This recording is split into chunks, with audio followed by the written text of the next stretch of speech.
Hi everyone, thanks so much for checking out this video, thanks so much for checking out my channel. So I recently watched Paulogia's response to my video, which is a response to his video, which is a response to the evidence for the resurrection. So yes, this is a response to a response to a response. But there are a few things that I think are pretty important to underscore, and maybe more importantly, I think there are a couple of areas of consensus.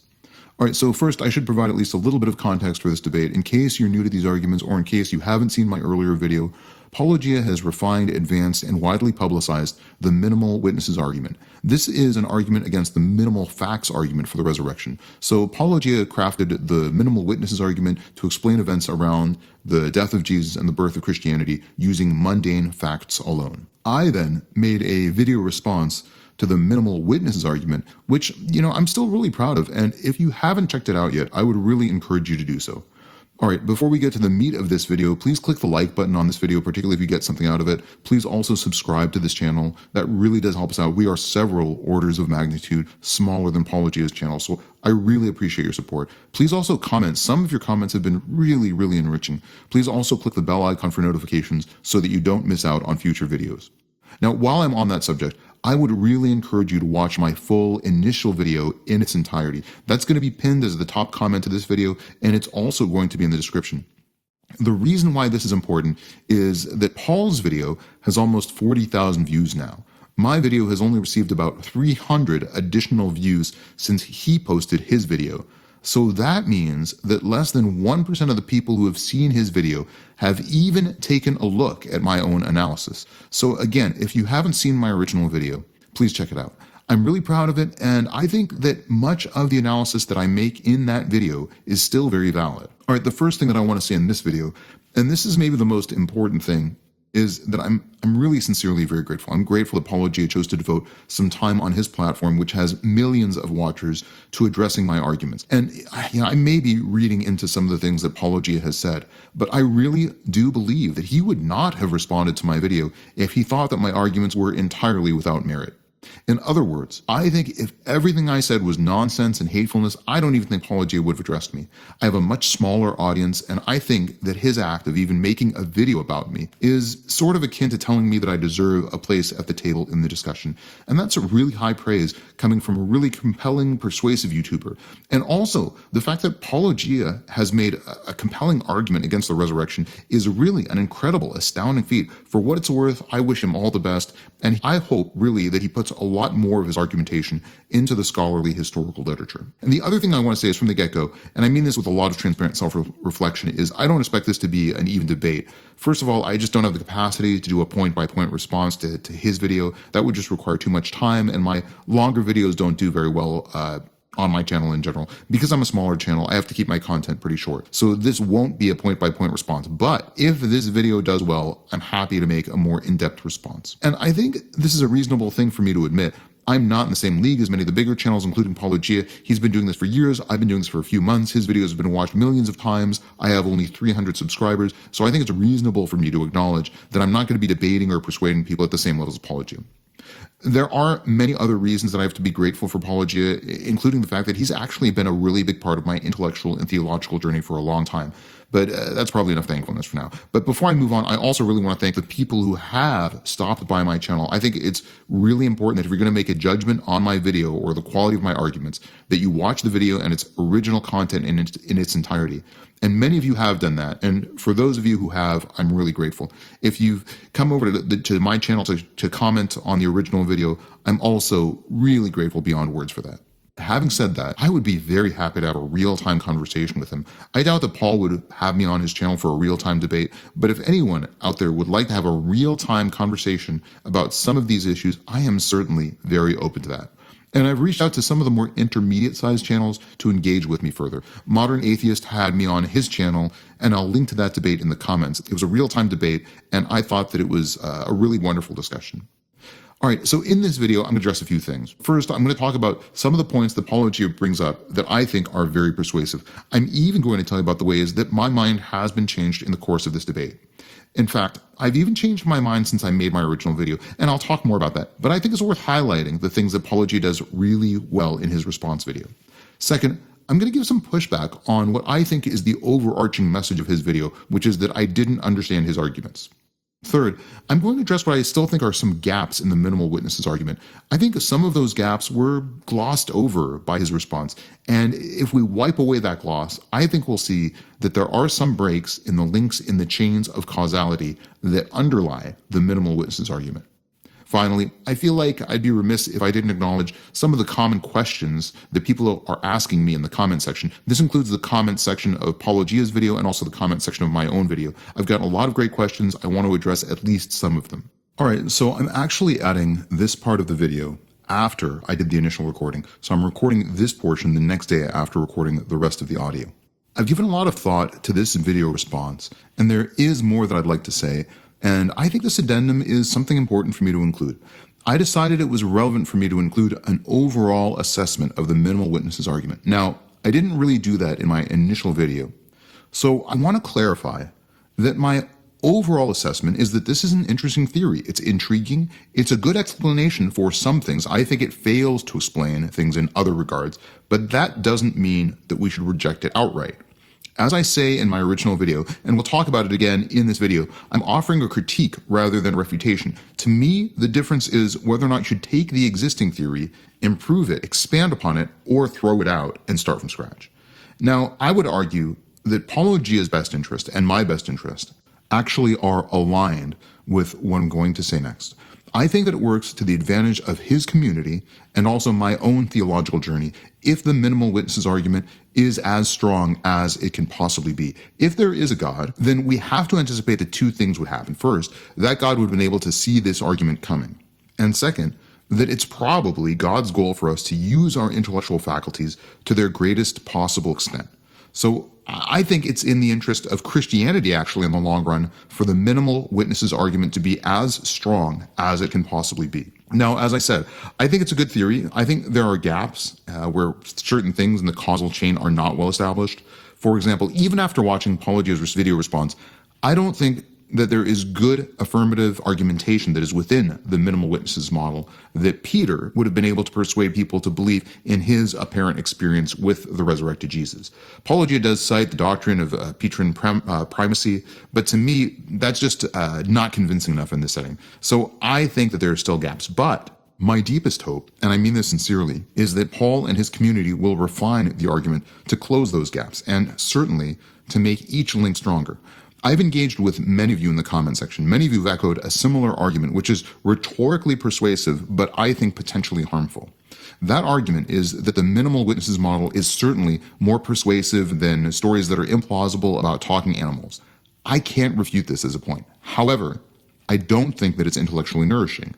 There are several reasons why. First of all, for centuries, including the time span before the death of Jesus, there were Jewish writers and even later Christian writers who admitted that these Old Testament stories about talking animals are meant to be allegorical. Second, that shouldn't be the bar that we're aiming for when we come up with a good theory. So my suggestion is that the goal should be to make the minimal witnesses argument as strong as it can possibly be.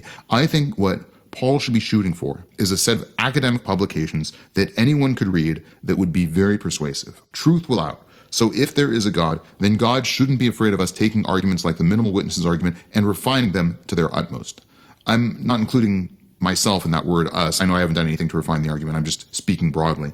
Now, I would caution Paul against listening to the voices in his community that are stridently arguing for the minimal witnesses model just because it's a refutation of a pastiche of Christianity. I think his theory can do better than that. It can aim higher, and I think ultimately it will.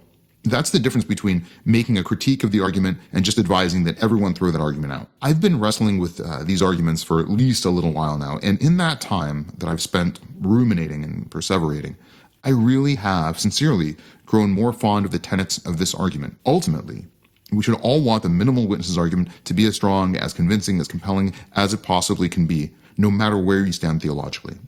I know that many people who watch this video are probably going to agree with me that the minimal witnesses model is flawed. I know that there are many people who are very rigidly, firmly atheistic who won't be moved no matter what I say. So my takeaway message for atheists watching this is that I hope you'll take seriously that there are some gaps in the minimal witnesses model. I hope you watch my initial video to get a better appreciation of some of those gaps. And if you're a Christian, then my takeaway message is that I don't think that anyone should be afraid of these arguments. If there is a God, then God gave us big brains, and we're probably meant to use those brains to think as hard as we can. There's no God, no matter how great, that is worth spending your life in ignorance and intellectual laziness. And there's no God who would create humanity and then have that as the ideal plan for us. All right, let's get back to the video. Truth will out.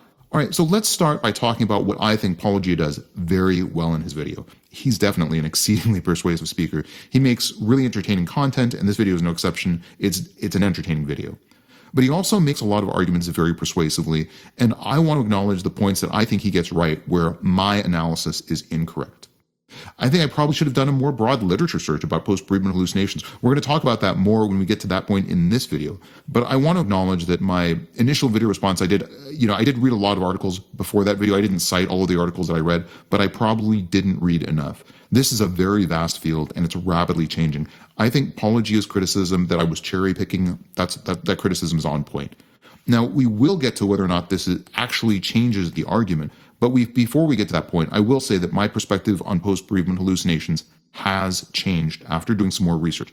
I'll get to that again a little later in the video. Now, Paul also makes some arguments that are really devastating, and I think that really endorse atheism over Christianity. For example, when he talks about 3 billion minus 515 versus 3 billion minus 3 is essentially no difference, I think that's a really compelling argument. I saw that and I was like, oof, this is very persuasive. I also really want to thank him for bookending his entire video with at least a couple of kind compliments about me. That was very, very nice of him to do. And as we go through this video, I'll try to also highlight some of the other things that his video does very well. So this is just a preliminary list. All right, now let's move on, and I'll give a little bit of pushback on the overarching criticism that I didn't understand the minimal witnesses argument. We'll look at 3 examples of points that I make in my original video that Paul-sible expropriates as evidence of my misunderstanding. All right, by the way, he does point out correctly that my recapitulation of the minimal witnesses argument is terse to the point of not doing it adequate justice. I would give a little bit of pushback on this because I do state explicitly in my initial video that people should check out his article. In fact, I say that several times in my video. And he actually also quotes one of the times that I say that in his video response. Now, he does call my summary sloppy, but again, I'm not being purposefully sloppy. I was familiar with this article. I'm just trying very hard to keep my videos brief enough to keep the viewer's attention. And also, I do specifically acknowledge in my video that I am being very brief in my summary, and this causes inherent limitations. I believe that any time you summarize an argument, you have to sacrifice some of the compelling aspects of that argument. This is going to be a recurring theme, but I do want to give Paul-sible a little bit of latitude. I have had my arguments summarized and repeated back to me, and I always feel like the summary misses important points. This is just kind of inevitable when you create an argument and then someone else rephrases that argument back to you in a more brief distillation. So I understand why my recap might have been frustrating and might have missed some important points. I even understand why he called it sloppy, but I just would say that it doesn't reflect an intentional desire on my part to underrepresent or undersell his arguments or to pass off a distorted version of his argument. It also doesn't amount to a lack of understanding, and we'll talk more about that.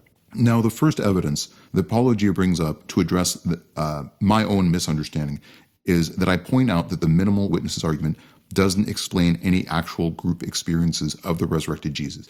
Now, it's a factually true statement that if you believe in the group appearances of the resurrected Jesus, then you can't believe in the minimal witnesses argument. Now, again, this is a factually true statement. Paul-sible's point, which is valid, is that this does not refute his argument. Now, this is also a valid point, but the group appearances is not within the parameters of what he's trying to explain. I think he and I are on the same page on that. I wasn't bringing this up as a refutation. I just wanted to contextualize his argument and show where it has applicability and where it doesn't. Also, at the beginning of my video, I point out that what I'm offering is a critique rather than a refutation. I specifically do this because I want to have the latitude to make some statements that are relevant, that are commentary that I think some viewers would want to hear, even though they aren't necessarily refutations against the minimal witnesses argument. Again, I want to underscore this because obviously the intention of the minimal witnesses argument is not to validate that there were actually group appearances of the resurrected Jesus. By the way, running the risk of glossing over another point here, Paul-sible explicitly talks about how the group appearances of Jesus could have been a later embellishment, and his mechanism does explain how embellishments could have happened. But again, it's just a true statement that if you believe in the group appearances of Jesus as something that actually happened, then The minimal witnesses argument just doesn't jive with that. This isn't a misunderstanding. It's just me providing context and making a factually true statement that isn't in the category of a refutation, which I acknowledge.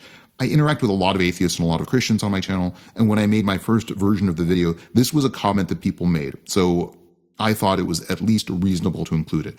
So again, I really want to clarify that I was bringing up information that is relevant, and it is true, and it does contextualize the discussion, even though it's not necessarily applicable as a refutation of the minimal witnesses argument. Now, the second point that Paul-sible brings up to underscore my lack of understanding is that I talk about how the resurrection narrative is an early development. He has a valid point, which is, that doesn't necessarily mean that it's true.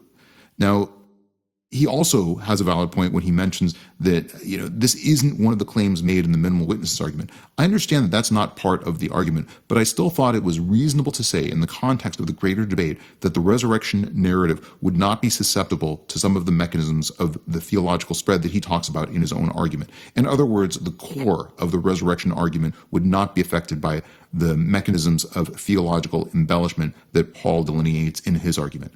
Again, this isn't a refutation of his argument, so if you take it as such, then I could really see why you would assume that I don't understand the argument. But again, I'm not offering this point specifically as a refutation. I'm just offering it to contextualize the scope of the debate and as part of the larger format of critique of his argument. Now, maybe I could have said for each argument whether it's a refutation or a critique or just a broader commentary, but I think, again, this would have taken a lot of time and it would have been clunky. Now, the last point I want to talk about is the difference between disciples, believers, and witnesses of the resurrected Jesus. This comes up in a lot of different ways, and so it's relevant to the debate in a few different ways. But this is also relevant to a lot of comments that I've been getting based on my initial video and also in the subsequent debates. Why did I mention that there was a small community of believers in Christianity? The reason is this. Again, in and of itself, this is not a refutation of the minimal witnesses argument, but it does set up the obligation that the minimal witnesses argument has to meet. In other words, we have to show that there are believers. There are also people who claim to be witnesses, and the next thing we have to show is that people, would have needed to be convinced by those believers by the first witnesses in large enough numbers. We do know that by the late 40s, Christianity reached Rome in large enough numbers to elicit a governmental response, which was the expulsion of Jews, including the proto-Christians, from Rome. So this is part of the first critique that I'm offering. The first critique is that the birth of Christianity is hard to explain with just Peter and Paul. One facet of this critique, so one important element of this critique, is that we should acknowledge that there was an early core of believers that seemed to form very early on. This absolutely doesn't mean that we are conflating this with the believers themselves having experiences with the resurrected Jesus. This would, if it happened, make all of the believers themselves witnesses. But this consideration does, however, and I think this is important, ratchet up the burden that Peter is carrying early on. By the time Paul joins the movement, we probably have to get around 500 followers based on Rodney Stark's numbers. So that means that Peter has to convince about 500 people to follow a religion where the primary figure is an executed criminal and was already dead. So I think that the burden that Peter is facing early on is contextualized by the fact that there was a small group of believers from a very early time point. Now, I've made the argument that in order for the belief in Christianity to spread after the death of Jesus, there probably would have needed to be either a large number of witnesses or witnesses to a group appearance of Jesus. There are several reasons why I think this. I won't recap all of those reasons, but I want to mention at least a few of them. By the way, this is relevant to one of the ways that Paul-sible thinks that I misinterpret the argument, but this is also relevant to a lot of questions that I've gotten since the video. As a brief recap, here are some of the reasons why I think the idea of a Jesus resurrection would have probably required more testimony at the outset than just Peter to reach a large enough base. Deuteronomy outlines the core beliefs in Jewish law and ethics that states that even in a civil matter, you have to have at least 2 or 3 witnesses to establish the facts. In daily Jewish practice, this was relevant as a core concept. In fact, just to reset the lunar calendar each month, which would have been relevant to a lot of Jewish life, there needed to be interrogation of at least 2 separate witnesses, and that interrogation would have needed to happen separately. This suggests that there was at least some degree of skepticism about witness testimony. Now, I also talk about how there was probably not a contemporaneous belief in the resurrection as a possibility and as a one-off event for Jesus specifically. I list a lot of evidence for this, including Sanhedrin 92a. Now, in response to these points, Paulogia offers a few insights which I think are very important. First, he offers that Jewish culture in the first century was not monolithic. People had different ideas and there was heterogeneity. But I think that you have to provide some more affirming evidence that the actual mechanisms that you are outlining are compelling. These are core components of Jewish values, so it seems less likely that the heterogeneity in Jewish beliefs in the first century would have extended as far as skepticism of witness testimony. Again, we're talking about the Tanakh, which is the most central core document of Jewish theology, and we're talking about the monthly calendar setting that would have affected all Jews. Now, the next response that Paulogia offers is that ancient culture was not monophasic, so a dreamlike vision of Peter might have been just as compelling, particularly for him, as an actual prolonged waking hallucination. But again, I personally think that this paints first century Judea with a higher degree of gullibility than is justified based on what we know about first century Judean culture. We know that there was knowledge of spirits and ghosts in ancient Jewish traditions. I'll put on the screen some passages that outline Jewish experiences with regard to ghosts. It also seems more likely that Peter himself would have concluded that he had seen a ghost rather than a resurrected Jesus, particularly if he had experiences which were more vague. Now, there's a deeper problem here that grates against my ability to accept the minimal witness argument. We are essentially making assumptions about the gullibility of Peter and the people around him, and we are making those assumptions because they make the minimal witnesses argument more plausible. It would be much more scholarly, scrupulous, and much more intellectually rigorous if we had more affirming evidence justifying that this was the mindset of Peter and that this was the cultural milieu of first century Judea. In other words, we're essentially accepting a lens for understanding first century Judea because it's more conducive to the minimal witnesses argument. But again, this is just a brief recap, and I understand the difference between the disciples, the witnesses to the resurrection, and the subsequent believers in that testimony. So when I make the argument in my video that the resurrection was an early belief, I'm not saying that early believers had to experience the resurrected Jesus. I'm just giving arguments why our understanding of first century Judean culture points away from the easy palatability of Peter having the idea that Jesus had resurrected, and then subsequently later spreading that idea. All right, hopefully this dispels at least some of the concerns that I didn't understand the minimal witnesses argument. I would also, however, though, encourage you to all please watch my real-time debate with modern atheism on the minimal witnesses model. I think sometimes when people make a video and then somebody else makes a response video, there's a heightened capacity for misunderstanding. Sometimes it's better to just sort through these things in real time to talk them out. I think especially if you're looking for a consensus, that can be a better way to do things. I hope we have more live conversations with some of you out there about the minimal witnesses argument as well. All right, now the next point that I want to address is my conclusion that even though I thought Paulogia's video was very persuasive and very compelling, I think there are still gaps in the minimal witnesses argument and how it explains the causality behind the death of Jesus and the birth of early Christianity. Now, even though I'm bringing up things that I still perceive to be gaps, I'd be remiss if I didn't underscore that the minimal witnesses argument is a tremendous achievement, particularly for somebody without a scholarly background. I do hope the tenets of this argument do work their way into the scholarly literature. I think we'd all benefit from that. All right, so the first thing that we can talk about is post-bereavement hallucinations. Now, I have read a lot of papers on this. I probably initially didn't do enough of a literature search, but this is a large and rapidly evolving field. I want to acknowledge what Paulogia says.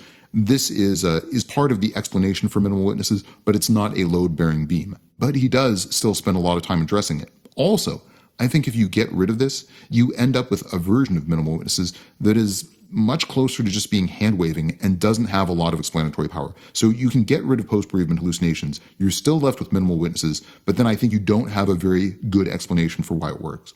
Now, nevertheless, I think my perspective on this has changed a little bit.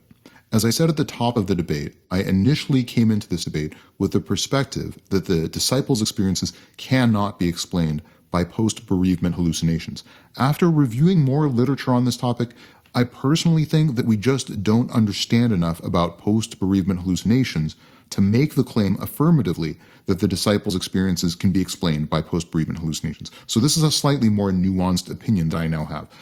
But this is a field with changing definitions, and it's a field with ongoing research. So I won't be surprised if a study comes out in 5 or 6 years that says that the disciples' experiences can indeed be explained by post-bereavement hallucinations. The bottom line is that in deaths that are not spousal, that are not parent-child, we just don't know much about the prevalence or incidence of post-bereavement hallucinations because there isn't that much data. Now, I really want to specifically address the paper by Camp et al., which Paulogia himself cites. It's a really good paper, and I read it in its entirety. I'll put some quotes on the screen as I talk about the relevant passages in this paper. The most important thing is that Paulogia does actually incorrectly describe what this manuscript is referring to when it discusses post-bereavement hallucinations. The term used in the manuscript is SED. Paulogia states that this refers to sensory experiences of the deceased, and this is actually how he directly quotes the paper. Now, this might seem like a minor point, but it's actually quite significant. The acronym here actually refers to sensory and also quasi-sensory experiences of the deceased. So this is a much broader term. In other words, they're not just referring to hallucinations, they're referring to experiences that are outside of sensory experiences. So these are quasi-sensory experiences. The reason why they do this is specifically to use a broader term. So it is true that this experience can happen across all age groups and in all types of relational loss. However, the authors explicitly include quasi-sensory experiences which are not the same as hallucinations. In other words, we're talking about a feeling that an individual is there rather than a frank hallucination. Now, if Peter had a quasi-sensory experience, then this is really not different than just someone who sort of feels the presence of the deceased in a very vague way or has a vague memory about that person. I'm not saying that this makes it impossible to connect his experience with an actual belief in the resurrected Jesus, but I think it's a much steeper uphill battle to get there based on him having a quasi-sensory experience. The authors do make this delineation very clearly, by the way, in their paper, and they note that they are using terms that are specifically designed to be more inclusive, and specifically that they are including experiences of the dead that are quasi-sensory and that are not in the category of what we would ever think of as a hallucination. It's also relevant that the authors don't give any kind of percentage for SED incidence and prevalence after bereavement. In fact, the authors note that there's a lot of heterogeneity in the literature. This heterogeneity is definitional. Now, Paulogia doesn't explicitly mention this, but I think based on his most recent video, that he would probably actually back off his initial claim that he made in his very first video about the prevalence of post-bereavement hallucinations. He said that in about 30% of cases, people who are bereaved and grieving will see, hear, and talk to the decedent. This is almost exactly a direct quote of what he says in his video. I think he probably would at this point, if he's read this paper, back off this claim at least a little bit if he were asked directly about it. So, I think it's likely that we've probably both moved a little bit on this argument. And I still don't think that Paul's arguments are 100% correct. I also don't think, though, that my initial arguments are 100% correct. You should probably always decide for yourself, and it's always likely that divergent viewpoints can be resolved in consensus to make a more accurate and truthful depiction of events. But I think it is accurate to say that the state of the literature is that there is no definite affirming evidence to show that the mechanism by which Peter would have had a hallucination about Jesus is consistent with post-bereavement hallucinations or persistent grief disorder. We just don't know enough about the situation, and we don't have enough clarity in the literature to make an affirming conclusion that supports that this particular phenomenon is exactly what Peter would have experienced. Now, I do want to acknowledge again that Paulogia says that post-bereavement hallucination is not a weight-bearing beam in the hypothesis. However, if you lose that, there's really no explanation for the reason why Peter would have come to the mistaken belief that Jesus rose from the dead. I'm not saying that you can't believe in minimal witnesses if you lose this facet of the argument, but I think the whole mechanism that is being proposed here becomes much closer to just the basic hand-waving. And that's not a compelling explanation to me. A good theory should have explanatory power, but in this case, particularly without grief-based hallucinations, we aren't left with a high degree of explanatory power. And so we have a model that doesn't convincingly provide a causal or mechanistic explanation. Now, some of the conditions around grief are things that should be studied further, so it's not inconceivable that we'll have a better understanding of this at some point in the future. But let's briefly talk about other gaps. We still don't really understand the conversion of Paul. And, I don't know, even after watching Paulogia's more recent response, that I have a convincing explanation for why Paul converted. And that's even after rewatching his initial video and rewatching his response video to me. I think the explanation is that there was guilt followed by possible psychosis. We don't have a lot of good parallels for this in the scientific literature. In other words, we don't see a lot of evolution of guilt over persecuting a specific class turning into a religious conversion. On the other hand, we do have thousands of cases where the opposite happens, where one group persecutes another group with no resultant change in their beliefs and, of course, no resultant psychosis. For example, Nazis did horrific things to Jews, but there were about 20,000 Nazis that we traced. None of them converted to Judaism after the Holocaust. In fact, the vast majority of Nazis had no guilt and asserted that they were just following orders. We don't know of Nazis who converted to Judaism because of their guilt. We also only know of Nazi that I could find in the literature who became psychotic, but this seems to be somebody who was, involved with creating propaganda rather than somebody who was even directly engaged with persecution or with war crimes. Feelings of guilt do frequently emerge as a common theme in many psychotic disorders, but I couldn't find any religious conversion stories that really started with guilt. Again, please feel free to fact check me on this. I couldn't find any cases in the literature that are convincing parallels. I couldn't find any meaningful parallel for Paul's experiences in other religions as I studied comparatively other existing religions. In other words, we don't have characters who start off as persecutors and go on to write formative documents within a religion. We also don't have persecutors who then become martyrs. I couldn't find any comparable figures in any other theological system. Again, I'm not offering this as an argument against minimum witnesses. I'm just including it as an aside and as an interesting note. There are other gaps. I talked about in my video that there are other figures in the first century Judea who led some movements, and when those movements were decapitated, those movements all failed. We know from studies of movement decapitation that this is what we would generally expect to happen. It's at least notable that it didn't happen with Christianity. In fact, decapitation seemed to lead to a spread of the movement. That's at least noteworthy. I don't think this is adequately responded by Apologia. I'll put all the figures from the first century that we know of who have movements, who those movements were decapitated, and those movements dissipated or essentially disappeared after their primary leader was removed. Now, this doesn't happen with every theological tradition and every belief system, but it is the rule that if it doesn't happen for some reason, and especially if a movement is strengthened by decapitation, then we have to have an explanation for why. And I don't think we convincingly have that in the theology of Christianity, in the story of the early narrative of the birth of Christianity. All right, here's another point that I make in my video, which I don't think is adequately addressed. This is Apologia quoting Digesta 48.24.1. Now, please fact check me on this because I've asked this a few times. But the source that he lists in his original video and also in the response video that he then put up to my video is 48.21.1. But then he lists 48.24.1 in his article. So there is a little inconsistency here. Now, I'm working off the assumption that he means 48.24.1. Now, Apologia uses this as evidence, but if we look at this source, it actually works against his argument. Now, I'll put the quote on the screen, and I'm going to read part of it. "The bodies of those who are condemned to death should not be refused their relatives. And the divine Augustus in the 10th book of his life said that this rule had been observed. At present, the bodies of those who have been punished are only buried when this has been requested and permission granted, and sometimes it is not permitted, especially when persons have been convicted of high treason. Even the bodies of those who have been sentenced to be burned, ... I won't read the rest of the comment.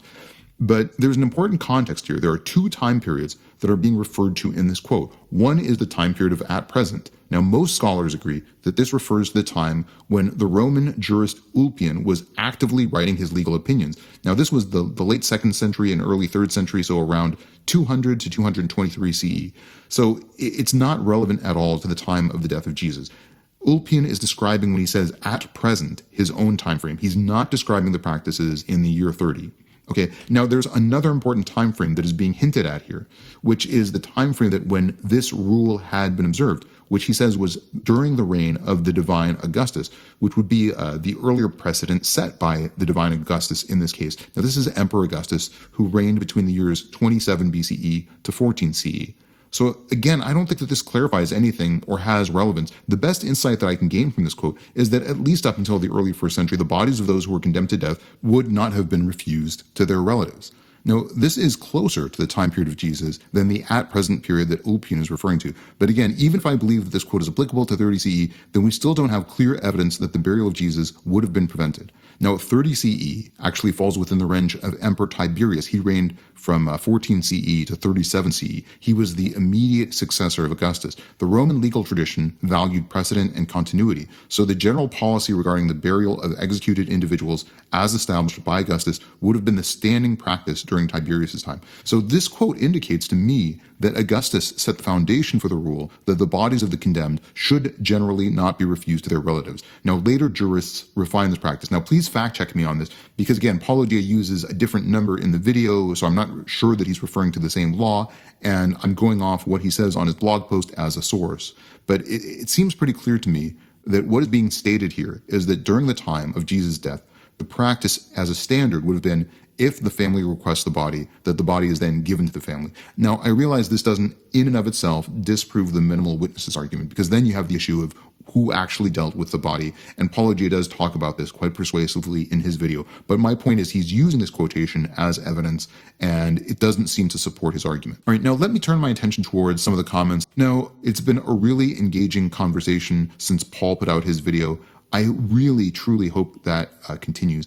I mean it so sincerely and so earnestly when I say that many of you have really done a wonderful job of holding my feet to the fire and insisting that I grow intellectually. I appreciate this very much. I appreciate this almost as much as, having Paulo-Gia make a dedicated video in response to me. Now, this video has already gotten a lot longer than I would have hoped. I apologize that I've gone on for too long. It's definitely a little bit longer than I intended, but I hope you've gotten something meaningful out of this video. I'll probably respond again by saying that I think the best thing that you can do to absorb my arguments is watch the original video. Please give it a fair shake. Please watch it in its entirety. I think you'll come over with at least a slightly differently nuanced perspective on my initial set of arguments than if you had just watched Paulo-Gia's video alone. And I want to say this again to Paulo-Gia. If you're watching this, Paul, I really do want to underscore that I wish the best for you. Your channel is really fantastic, regardless of whether or not you feature me again, or regardless of whether or not we have any future communication. I'll keep being a faithful watcher of a lot of your videos. I'll keep liking your content because I do sincerely think it's very wonderful. And when I say that I wish you the best of luck in the future, I have a very specific thing that I'm hoping for you, which is that I hope that at least some of the facets of the minimal witnesses argument will get into the scholarly literature. It deserves to have a wider audience.